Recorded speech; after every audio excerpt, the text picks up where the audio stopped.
안녕하세요. 시너지입니다. 이번 영상에서는 드디어 오랜만에 올리게 됐지만 탑 2편 텔 운영과 이제 텔이 아닌 스펠이 운영하는 거에 대해서 간략하게 한번 설명해 보겠습니다. 일단 우선은 저점 자체는 텔이 아닌 스펠이 좀 더 높고요. 고점 자체는 텔이 높다고 간략하게 평가할 수 있겠습니다. 일단 승률을 라인전을 이기는 것만으로도 승률이 50% 이상을 보장할 수 있어요.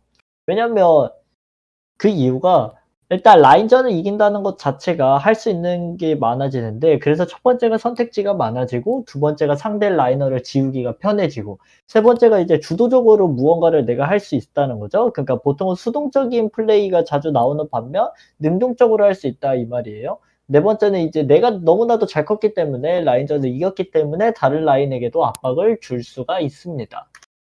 자, 일단 간략하게 테리 아닌 스펠의 운영에 대해서 알아보겠습니다. 첫 번째, 라인전을 이겨준다. 그러니까 적어도 텔레포트는 수싸움에서 이기다 보니까 한타 장면에서 이득을 보는 경우가 많잖아요.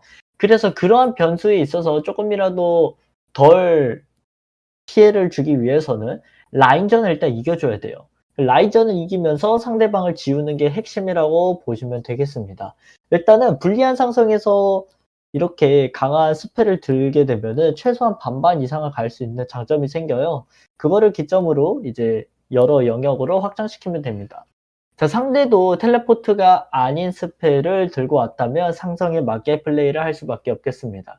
세 번째는 이제 유리한 라인 상성이라면 변수 없이 확실하게 이겨주기 위해서라도 점화나 뭐 다른 스펠을 이용하는 편입니다. 어, 텔레포트를 들었을 때 원래 이겨줘야 되는 상성에서 지게 되면은 조금 안타깝잖아요. 상대가 잘해서든 내가 너무 못해서든. 근데 만약에 유리한 상성인데 더 강한 스펠까지 들고 왔으면 그래도 확실하게 이겨줄 확률이 높기 때문에 변수 없이 라인전을 진행하기 위해서 이렇게 스펠을 드는 것도 저는 괜찮다고 생각합니다. 네 번째는 후반으로 가기 전에 챙길 수 있는 오브젝트를 먹자인데, 일단은 그냥 간단하게 설명해 보면 점화 럼블 있잖아요. 점화 럼블이 라인전을 찍어 누르면서 상대 탑라인으로 계속 가둬놓고 그 상대 정글을 괴롭히면서 이제 위쪽에 있는 전령을 먹기가 용이해지고, 6레벨을 찍었을 때 럼블이 미드 쪽으로 내려가면서 용 압박도 동시에 줄 수 있고, 보통 이런 플레이를 자주 할 수 있잖아요.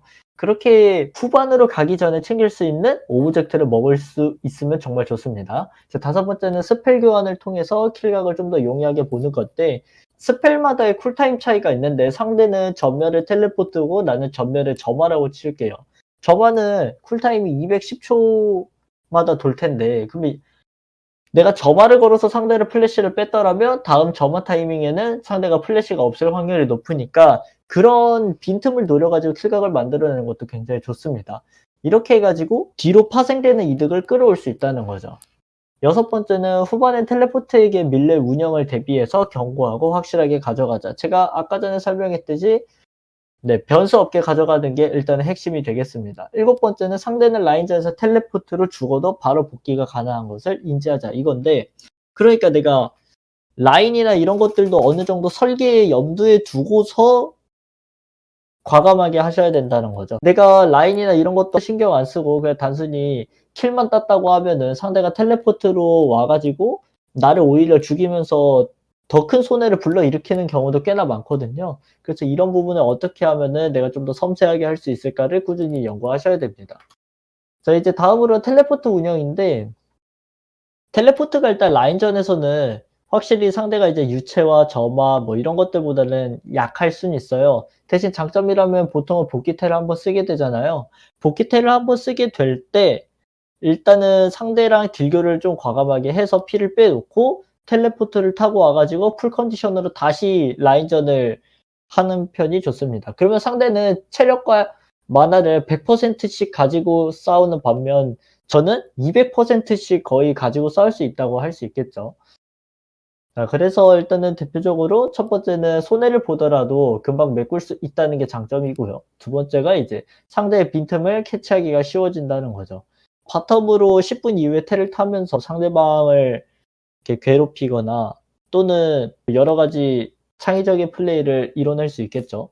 그리고 텔레포트가 있다면 오브젝트와 먼 거리에서 라인을 클리어하자. 사실 이거는 초반 운영이라기보다는 좀 중후반 운영이 섞여 있는데 이 뒷내용에 후반 운영에 대해서 좀 더 자세하게 적어 놨습니다. 그리고 주로 또 좋은 게 보통 이제 두 번째 용을 먹을 때쯤에 10분 이후가 되잖아요. 보통 첫 번째 용은 아무래도 한 8분에서 9분 전에 처치가 되는 편이니까 이 이후에 두 번째 용 때 내가 집 타이밍을 잡고 용을 같이 뻗어서 용을 같이 챙겨주고 탑으로 다시 라인 복귀태를 쓰면 또 그것대로 의미 있게 텔레포트를 사용할 수 있게 됩니다. 일단 후반 운영, 비텔레포트를 가진 라이너를 상대하거나 또는 그런 라이너라고 한다면 스펠이 도는 타이밍에 언제를 맞춰야 되냐? 오브젝트 시간대에 맞춰서 설계할 수 있으면 정말 좋아요. 그러니까 내가 한타를 할 때 전멸이든 유채화가 됐든 점화가 됐든 오브젝트에 좀 설계를 하면서 플레이를 하면 좋겠습니다. 그리고 상대가 텔레포트가 없는 타이밍에 내가 먼저 스펠이 돌 것이기 때문에 이를 어떻게 쓸지도 항상 설계에 염두에 두셔야 됩니다. 그리고 사이드에서 압박하다 보면 상대방은 아무래도 텔레포트가 없기 때문에 오브젝트 함유가 불가해지고 자신을 막기 위해서 상대방의 다수의 인원이 저에게 투자가 될 때가 있어요. 그러니까 이미 이 문장에 대한 설명을 상대 텔레포트를 미리 빼놨다는 가정 하에 이제 얘기를 되는 건데 그러면 어쨌든 간에 상대 탑라이너는 저랑 1대1 하기가 좀 거북하잖아요. 자연스럽게 밀리게 되고 그러면은 저는 상대 탑을 계속 밀어낼 수 있는 권한이 생기니까 포탑을 갉아먹을 수 있고 상대방 입장에서는 제가 골칫덩어리가 되겠죠. 상대가 저에게 인원수를 투자하는 것에 있어서 어떻게 흘려주거나 내가 이걸 어떻게 대응할지를 생각하면서 아군들에게 턴을 제공할 수 있으면 정말 좋습니다. 그렇게 해 가지고 이득을 전체적으로 퍼주면은 너무나도 좋은 플레이가 되겠죠. 반대로 이제 텔레포트를 든 라이너가 후반 운영을 하는 건데 우선 오브젝트가 있는 라인 근처가 아닌 먼 라인으로 가시는 걸 추천합니다. 바론이 있다. 그럼 바텀. 용이 있다. 탑. 바론과 용 둘 다 있다. 그런 경우라면은 보통 용이 먹기가 좀 더 쉬우니까 탑 쪽으로 가는 걸 추천합니다. 그리고 불리한 상태여도 내가 이제 라인전을 하다가 망해서 좀 못했어요. 그러면 상대가 어쨌든 잘 큰 애가 뭐 똑같이 사이드를 오게 되는데 걔를 그냥 내가 묶고 있기만 해도 1인분이 될 수 있어요. 그 상대방 입장에서 어떻게 보면 손해죠. 못 큰 애랑 잘 큰 애랑 1대1을 묶어둘 수 있다는 것만으로도 네, 한타 기여도가 어쨌든 다르잖아요, 서로. 그렇기 때문에 이것만으로도 한타 하나에 1인분 이상의 값어치를 할 수 있습니다. 그리고 CC기가 좋은 챔피언이라면 예를 들어 말파이트, 마오카이 이런 챔피언이라고 하면 먼저 싸움을 열어주고 그 다음에 오브젝트까지 챙겨준 다음에 이제 사이드에 복귀태를 써가지고 상대가 공성하고 있는 걸 막는 방법도 있습니다. 어쨌든 후반으로 갈수록 인원수 차이는 상당히 중요하기 때문에 이를 잘 이용하시면 정말 좋게 될 거라고 생각합니다. 그래서 상대가 텔레포트가 아니라면 시간을 끌수록 운영 단계에 있어서 유리해지니까 초반에 너무 힘들더라도 좀 멘탈을 잡고 하시면 좋을 것 같습니다. 근데 이제 아예 손 쓸 수가 없는 게임들이 있어요. 그런 게임들이라면 어쩔 수 없이 놔줘야 되겠지만 그 지경까지 안 가는 것도 어떻게 보면 역량이라고 할 수 있겠죠. 네, 그래서 이렇게 간단하게 영상을 이제 마무리하면서 탑 라인업 편을 앞으로 이제 조금씩 자주 올려보도록 하겠습니다. 지금까지 시청해주셔서 너무나도 감사드립니다. 항상 좋은 하루 보내세요.